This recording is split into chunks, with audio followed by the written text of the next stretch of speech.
So we got the cab off, the old rusty cab. I'm just gonna show you guys my little jig setup that I made. It's just a 2x10 that's boxed in halfway through the middle for that arm or that cherry picker set in there. And I've got 2 boards on either side so it don't slide. And I just measured the cab itself to get that measurement. And I actually use this on the F100. This has been sitting outside for like a year. So, but, and then I just got a strap to pull it back so it's, so it don't go anywhere. All right, so I'm not sure how I'm gonna edit this video yet, but as you can see, I've got a frame stripped down right here beside me and the motor, and this is my red pickup, and you'll probably see some footage of me pulling the cab off this thing.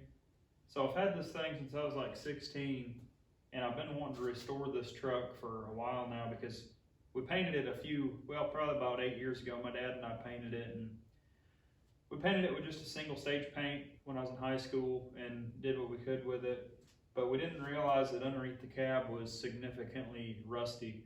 And over the years, it's just gotten worse and worse. And it actually got to the point where I had to pull it off the road because the cab mounts were about to bust through the bottom of the floor. So finally, I made the decision a couple of years ago to pull it off the road. I've been kind of tinkering with it, trying to maybe do some, metal work here and there on the cab I had, but I just realized that it never ended. The rust just never ended. So I made the choice to purchase a new cab I found down in Forsyth, Missouri, and I paid like $200 for it, completely rust-free, not a bit of rust on it. So I made the choice to just get the new cab, put it on here. So basically what I'm working on now is I want to get the frame stripped down with a wire wheel. And doing this, you don't necessarily need to strip it to bare metal. I just want to get it nice and prepped and clean. We're going to go ahead and wire wheel it, power wash it, and degrease it and paint it and make it look real nice. And there is some things wrong with this frame that I need to fix, and I will go ahead and show you that. But I'll show you that now. Okay, so I had to, this is the dash and everything out of my truck and the seat. That's the rust-free cab back there. I should probably go over this too. It's just I'm getting it stripped down. There's not a lick of rust on this thing. It's had one paint job on it, so it should be pretty easy to strip it down and go ahead and set it on. But I actually had to do some welding on the frame back here, and I'm not really happy with it, so I don't really want to show it. I'm trying to get better with my welding, and I'm not very good at it. So I'm actually wanting to get a plasma cutter and cut that piece out that I welded and try to weld it in again and make it look a lot better. But behind the spring perches there were some holes in the frame, and we'll get that fixed, not a big deal. The other thing is these radiator support mounts are rotten, so I'm gonna have to cut these off and get new ones in. I've already ordered my polyurethane body mounts, so we're gonna have brand new body mounts on this thing, all new mounts for the whole body. So I guess now I need to start taking these out,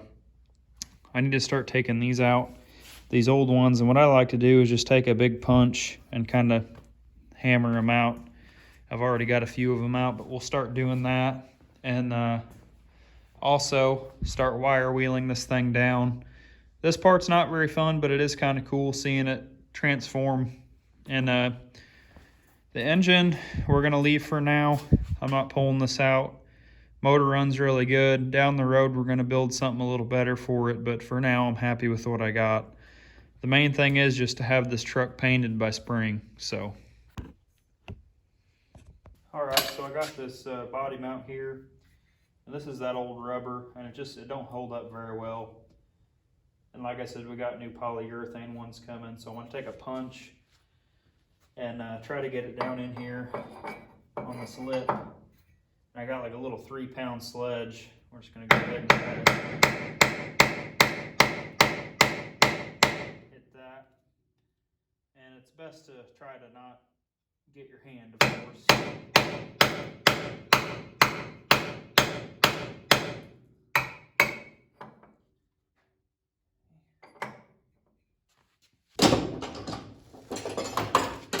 I'm gonna go ahead and try something with a little more handle on it.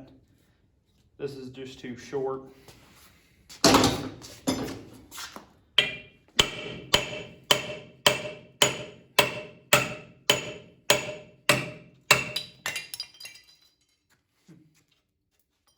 Well, you've seen it.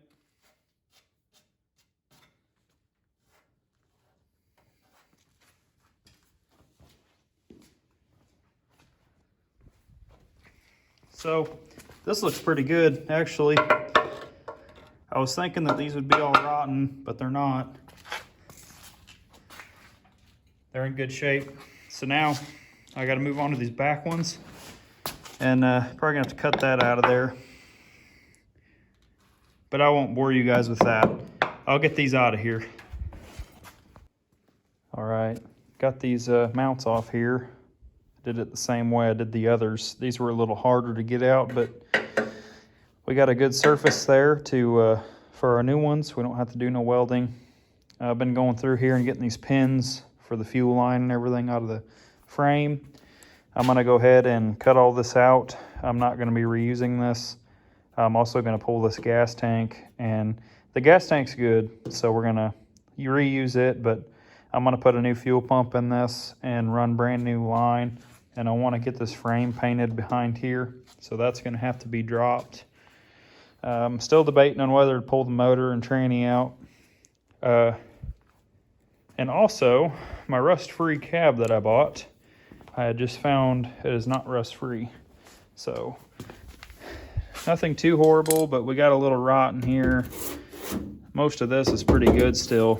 I'm just gonna have to sand it down, see how bad it is. I think we're gonna have to put a little patch in here. Still $200, still a lot less work than we'd have to do on the other one. The other one would be literally like years of me being out here messing with that thing. So still not a big deal. Just gonna cut a little patch there. There's a little rot there, and hopefully that'll be fixed. I believe that's all there is, but we won't be able to really tell until we get this thing flipped over. Inside the cab mounts, I know, are good. You can see a little bit of like surface rust and dirt, but the mounts are solid, so that's good. But we'll get that fixed, no big deal. So this is like an old, well, you can just see how brittle that was. I barely touched that and it broke. So that's like a nylon, I believe, line, plastic, and it's just really brittle. You can just see. So what I'm probably gonna do is replace all this with just some rubber line. A lot of people don't like rubber line. I've never had a problem with it, but we'll go ahead and just cut this crap out of here because there's no sense in trying to save any of it.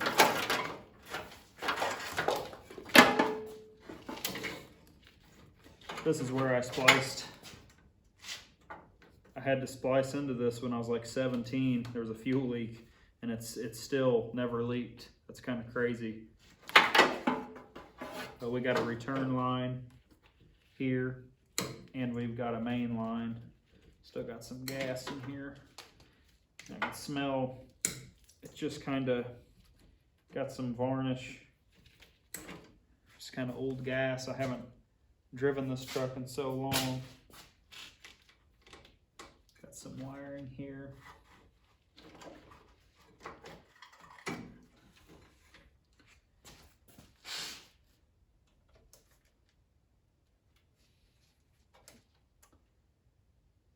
So I'm not sure.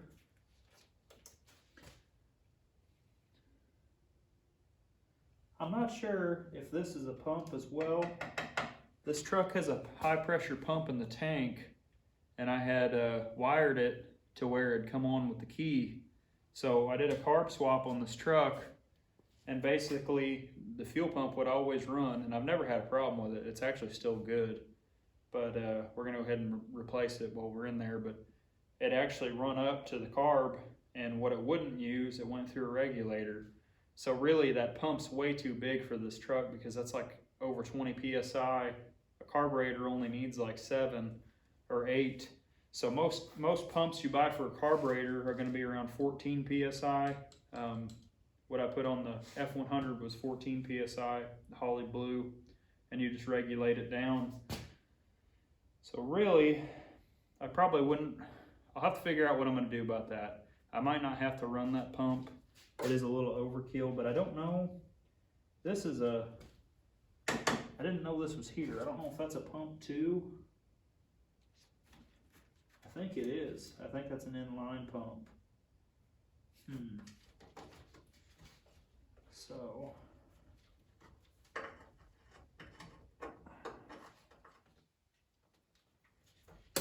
cut that there, just so we can get most of this out of the way.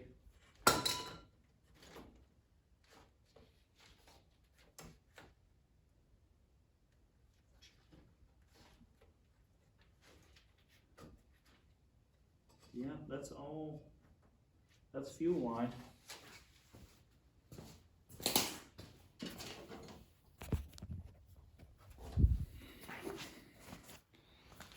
You can see what I'm talking about. I'm pulling all this line through the frame here. We got this little doodad, and I forgot this was even here. I know it was here because I'm going to put this line right there with this fuel filter.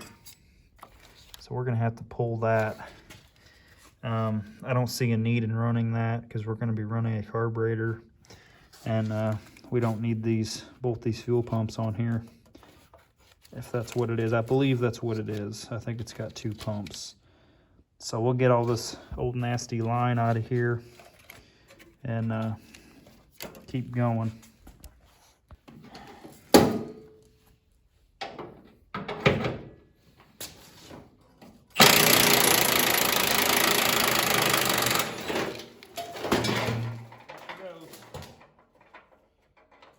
That's one way to do it, I guess.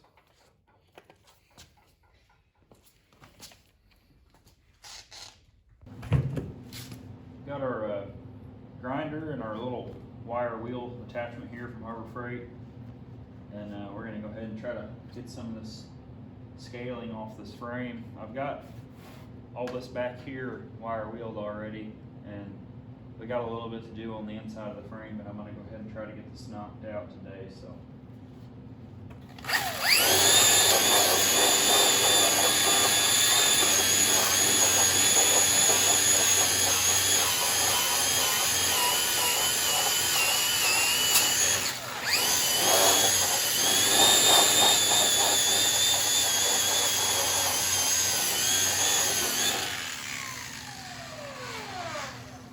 That thing works good.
You can see I got most of the scaling off.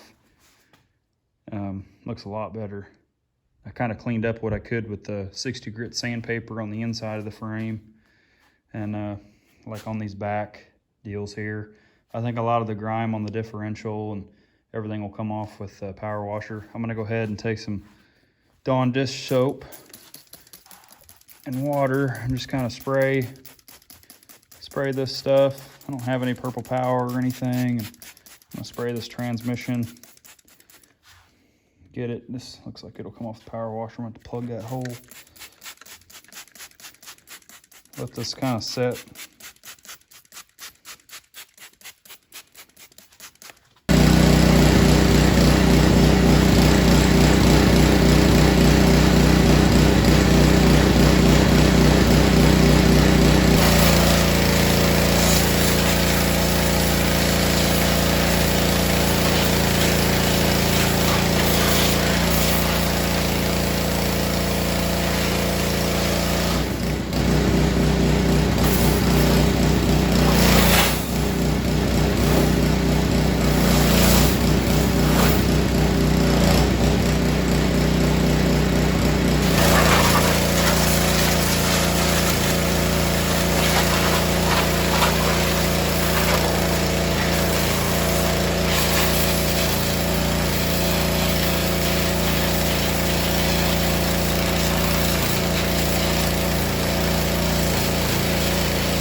well, got her all cleaned up.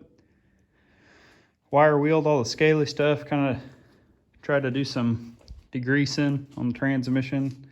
Hit it with the 0 tip, and I think it'll be pretty clean, ready for paint.